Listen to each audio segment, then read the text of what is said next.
was done in a clandestine manner. As a matter of fact, we know about it because the Jews at the time bragged about the fact that they were so successful. And the story behind Balfour Declaration is even more complicated because Chaim Weizmann comes to Lord Balfour and says, listen, we won a state. So what? Since when the Brits give states to people? So the Jewish narrative is that Chaim Weizmann was a great scientist and he provided the MOD, the Ministry of Defense, with some kind of new chemicals. It's new chemicals. Yeah, this is a nice story, but the British government don't give states to scientists, not even to generals. So this story doesn't hold water. The real story is that at the time Britain was engaged in a trench warfare in your country, in the Somme. There was no chance for the Brits to win the war without the Americans, and the Brits tried to pull the Americans into the war, and they were very unsuccessful because German finance already then in 1917 was totally dominated by Jewish bankers. Probably the most famous amongst them is Kuhn. And there is, I never saw this this telegram, but there is a very good book about German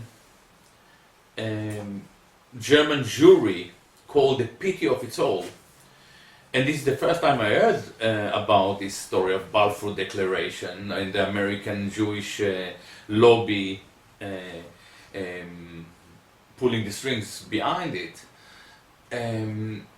by Amos Harel, I think, is the author. The story is that the Jewish the Jewish financiers in America didn't want America to join the war. Because most of them were Germans, and the Germans were very patriotic. The German Jews were very patriotic, very pro-German. Few of them were Russians, and the Russians were very happy with the German fighting the Tsar because the Tsar was anti-Semitic, and so on and so on. There was a deal. We get a land. You pull the Americans into a war, and this fact alone is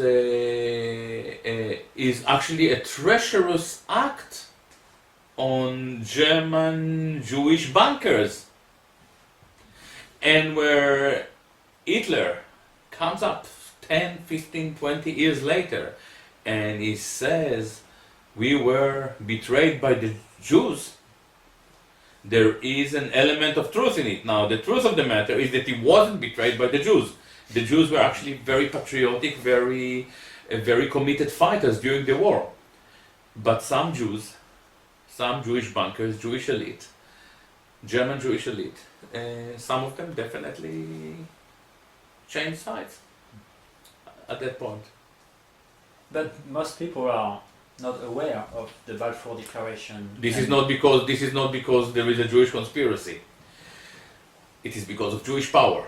Jewish power is the capacity to silence discussions on Jewish power.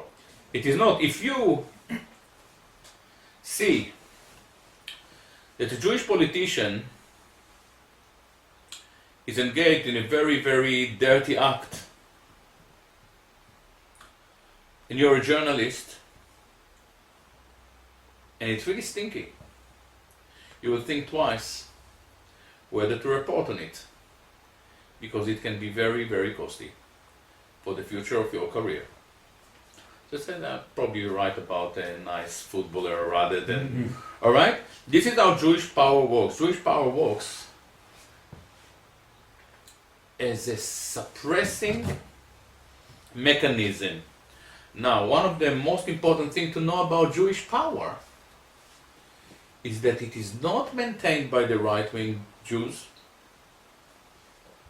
It is maintained by the good lefty Jews, by Jews for peace.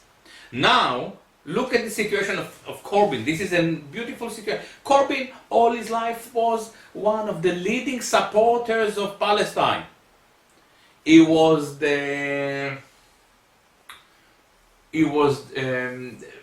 among the leaders of the Palestinian Solidarity Campaign, which the Palestinian Solidarity Campaign is itself kind of pretty much a joke.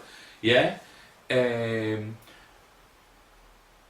And yet, once he became the head of the Labour, something peculiar happened.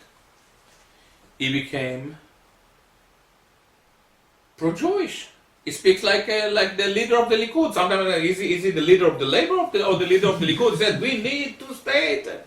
You know, now the Sadiq Khan that runs for the Labour for the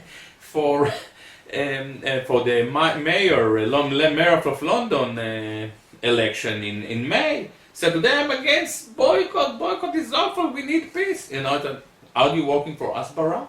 What is going on?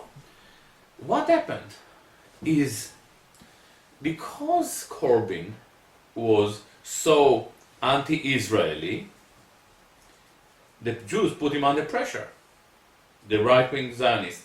So he needed the support of the hardcore left within the Labour Party. Who are the hardcore left?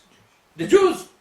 So because he had a problem with the right-wing Jews, he ended up dependent on the hardcore left Jews, and they made him into a Likud member.